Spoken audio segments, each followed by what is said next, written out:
Hello everybody, I am Salty and welcome to another video on my channel. Today I'm doing a review of the Homing Spider Droid from 2013.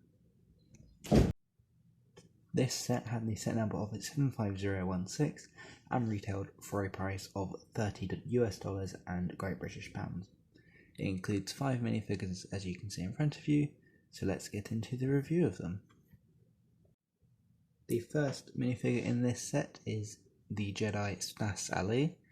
Now as you can see, she does have a green lightsaber, and if I just move her lightsaber out of the way, you can see that she does have some very nice printing on her torso and her legs.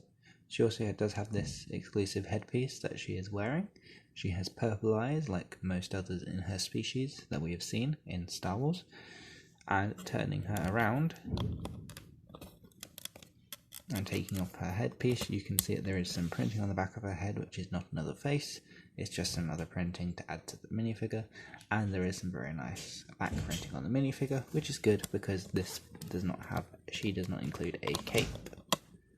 It's a very nice minifigure to include, and I believe this is the only set that she is in. Next up we have the Phase 1 Clone Trooper. Now this figure does not have any leg printing like the later variants, however it does have some very nice torso printing and an updated helmet print compared to the Clone Wars design. This was released in 2013 and this is an episode 2 set, and this had the updated Phase 1 Clone Trooper design.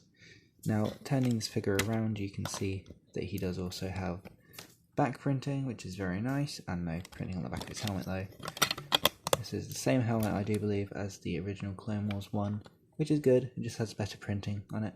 Now he does have a long blaster rifle with a Technic piece on the end of it, which does make it a very long blaster, and yeah.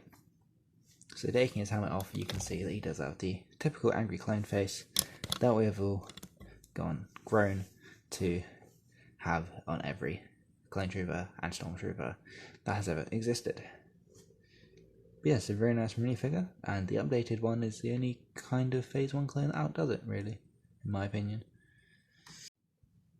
The next minifigures up are the 2 Super Battle Droids. Now these are very nice minifigures. They have been seen in numerous sets since LEGO Star Wars started, and they are in this very nice dark grey colour. Now on their arms they have the regular blasters. If I can focus on that. If that can't focus. It's not gonna focus. Will that help? Well, yeah, you get the idea.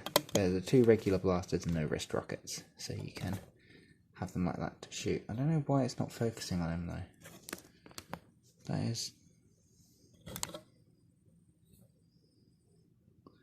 is really weird. Come on, focus. There we go. Now you can see the Super Battle Droid and all of its glory. So turning him around, if you can see that now. If I don't make it bend over. There you go. There's the one design, the same on both sides, and that is the back design. And as I did say previously, this does come with 2 of that minifigure.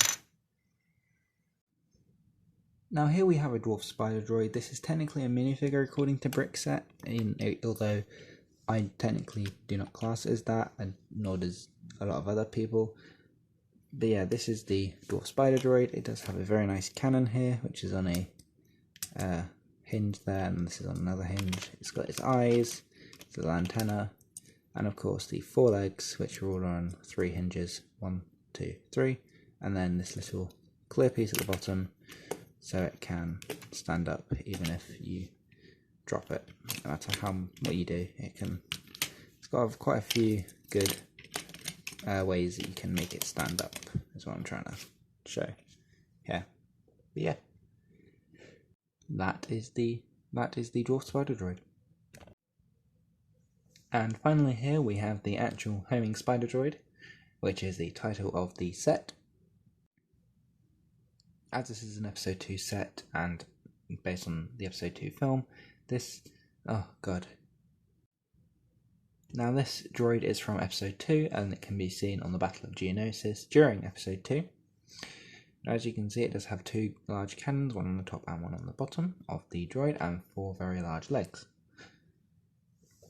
If I give you a side view of it, you can see there that these legs have got some sort of suspension or that keeps the middle bouncy. Now these legs do have quite a lot of motion that you can do and make the droid dance really. Now you can turn it any angle and this head does spin.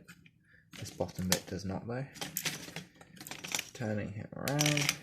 None of the guns turn, just to clarify.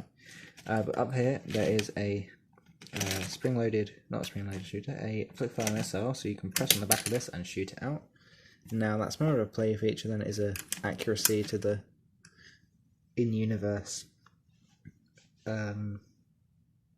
vehicle, droid, whatever you want to call it.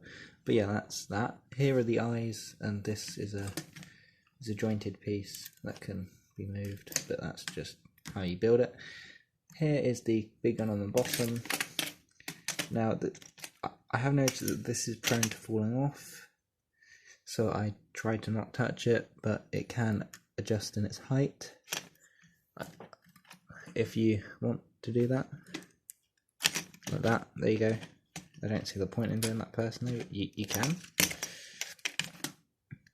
Also, that's just a very detailed gun, and I do very much like it. But yeah, that's the Homing Spider Droid. Now to my overall thoughts about the set. I do really like it, and this is a really nice set. Now the actual Spider Droid, Homing Spider Droid itself isn't brilliant. It does have a tendency to parts falling off. However, in recent months this hasn't happened, but when I was a little younger it did, since I've had this set since it did release in 2013. Now I do like the minifigures in this set, especially the Dwarf Spider Droid. I think it's a lot better than newer versions, which include a stud shooter on the tip here for the gun. I do prefer the more realistic, if you will, looking gun on the end of it. But yeah, I think this is a really nice set, and I do really enjoy having it in my collection, and it is very useful for a episode 2 mock, Battle of Geonosis, if you want to do that. But the minifigures are good because you get Stass Allie, who's seen during episode 3. So I'm pretty sure that's when she dies during Order 66. I'm pretty sure it's Commander Neo who kills her. But yeah, that's the point. I'd like to thank you very much for watching, and I'll hopefully see you in the next video. Goodbye.